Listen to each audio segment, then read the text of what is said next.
जय हिंद प्यारे बच्चों। तो आइए आप लोग के लिए आर.एस. अग्रवाल का जो हाइट एंड डिस्टेंस चैप्टर है उसका क्वेश्चन नंबर 16 का ये सॉल्यूशन लेके आए हैं। ठीक है, तो आइए आप लोग का रुद्र विजन एकेडमी पे स्वागत है। ठीक है, तो आइए इस क्वेश्चन को पहले समझते हैं। क्वेश्चन दिया हुआ है the angle of elevation of the top of a building from the foot of A tower is 30 degree. देख लीजिए, आप बोल रहा है कि एक बिल्डिंग है, ठीक है, और एक टावर है। एक बिल्डिंग है और एक टावर है।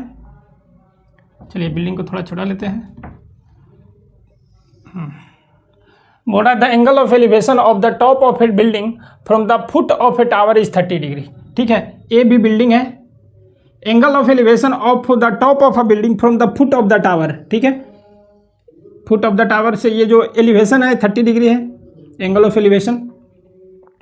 The angle of elevation of the top of the tower from the foot of the building is 60 degree. बोल रहा है कि बिल्डिंग के फुट से ये टावर का जो टॉप का एंगल ऑफ एलिवेशन है वो 60 डिग्री है। तो चलिए ये ले लीजिए 60 डिग्री है। देखिए इसको थोड़ा सा एक बार और ड्रॉ करते हैं अच्छे से। ठीक है, ये 60 डिग्री है, एंगल ऑफ एलिवेशन ये 60 डिग्री है।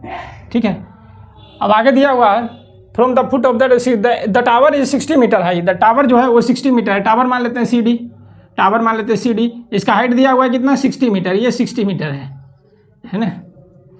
तो आपको बताना है find the height of the building. इस बिल्डिंग का हाइट बताना है AB का। तो मान लेते हैं बिल्डिंग का हाइट H है। ठीक है, तो चलिए ये जो लंबा चौड़ा क्वेश्चन है ये रिड्यूस हो गया इस डायग्राम में। ठीक है, अब इसी डायग्राम का यूज करके आपको हाइट ऑफ द बिल्डिंग बताना है। इसमें क्या दिया हुआ है फिर से एक बार आप देख लीजिए। बोल रहा है कि एक बिल्डिंग है, ठीक है, उसका एक टावर के फुट से जो एंगल ऑफ एलिवेशन है, टावर के फुट से बिल्डिंग का टॉप का जो एंगल ऑफ एलिवेशन है वो 30 डिग्री है। ठीक है, उसके बाद बिल्डिंग के बॉटम से, बिल्डिंग के फुट से ये टावर का जो टॉप का एंगल ऑफ एलिवेशन वो 60 डिग्री है। और यहीं से पता चलता है कि ये जो टावर है उसका हाइट ज़्यादा है। ठीक है, तो डायग्राम इस तरह से बनेगा। क्यों? क्योंकि यहाँ से बिल्डिंग के फुट से जो एंगल ऑफ एलिवेशन है टावर का टॉप का वो 60 डिग्री है, और टावर के फुट से बिल्डिंग का जो टॉप का एंगल ऑफ एलिवेशन है वो 30 डिग्री है। यानी कि यहाँ पे स्लोप ज़्यादा है, यहाँ पे स्लोप ज़्यादा है, यहाँ पे स्लोप कम है। ठीक है, यानी कि बिल्डिंग का हाइट टावर के हाइट से कम है। ठीक है, चलिए अब देखिए, तो यहाँ पे दिया हुआ है कि आपको ये पता है, इस ट्रायंगल की अगर बात करें ACD में, तो आपको ये परपेंडिकुलर पता है, ये एंगल पता है, तो आप AC निकाल सकते हैं। ठीक है, अब चलिए, अब इस AC पता हो गया तो इस ट्रायंगल से ABC से ये 30 डिग्री एंगल है और बेस पता है, तो आप परपेंडिकुलर निकाल सकते हैं। ठीक है, बस इतना ही करना है। तो चलिए इसमें थोड़ा लिख लेते हैं। थोड़ा सा आपका क्या है कि CD AB है बिल्डिंग, AB क्या है, बिल्डिंग है। ठीक है, और देखिए तो CD हम मान रहे हैं, CD क्या है, टावर है जिसका कि हाइट दिया हुआ है 60 मीटर। ठीक है, अब आइए इस ट्रायंगल का पहले यूज करके ACD का यूज करके हम बेस निकालेंगे, AC निकालेंगे। ठीक है, ट्रायंगल ACD बड़ा वाला ट्रायंगल का यूज करके हम बेस निकालेंगे। फिर बेस निकल जाएगा तो ट्रायंगल ABC से हम ये H निकाल लेंगे, मतलब AB निकाल लेंगे। ठीक है, तो आइए इन ट्रायंगल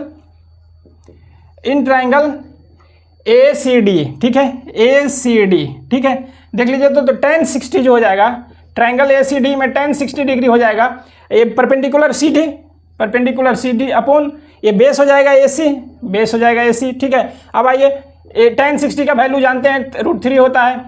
CD दिया हुआ है, बिल्डिंग का हाइट जो टावर का हाइट CD है वो 60 मीटर है अपॉन AC। ठीक है, यहाँ से देखिए तो आप AC इज इक्वल टू हो जाएगा 60 अपॉन √3। ठीक है, इसको √3 से ऊपर और √3 से नीचे गुना कर दीजिए, क्योंकि डिनोमिनेटर में √3 हम नहीं देखना चाहते हैं, तो डिनोमिनेटर को √3 करके डिनोमिनेटर से √3 हटा देंगे। ठीक है, चलिए जी इसको देखिए, आगे जो न्यूमरेटर हो जाएगा 60 √3 हो जाएगा, और √3 हो जाएगा, ये कैंसिल होकर 20 हो जाएगा। यानी कि आपका आ गया 20√3 किसका वैल्यू आया, AC का वैल्यू आ गया 20√3 मीटर। ठीक है, अब आइए इन ट्रायंगल ABC में देखिए, अब चूंकि बेस पता है, एंगल पता है, तो हम हाइट ये परपेंडिकुलर निकाल सकते हैं। ठीक है, और वही आपको निकालना है इन ट्रायंगल ABC। देखिए तो tan 30 जो हो जाएगा, tan 30 डिग्री हो जाएगा AB perpendicular upon base AC। ठीक, tan 30 का वैल्यू हम जानते हैं 1/√3 होता है, ABH माने हैं, और AC कितना है 20√3। देखिए तो √3 और √3 एक दूसरे को उड़ा देगा, आपका बच गया H इज इक्वल टू 2 × 1 यानी कि 20 × 1 20 मीटर।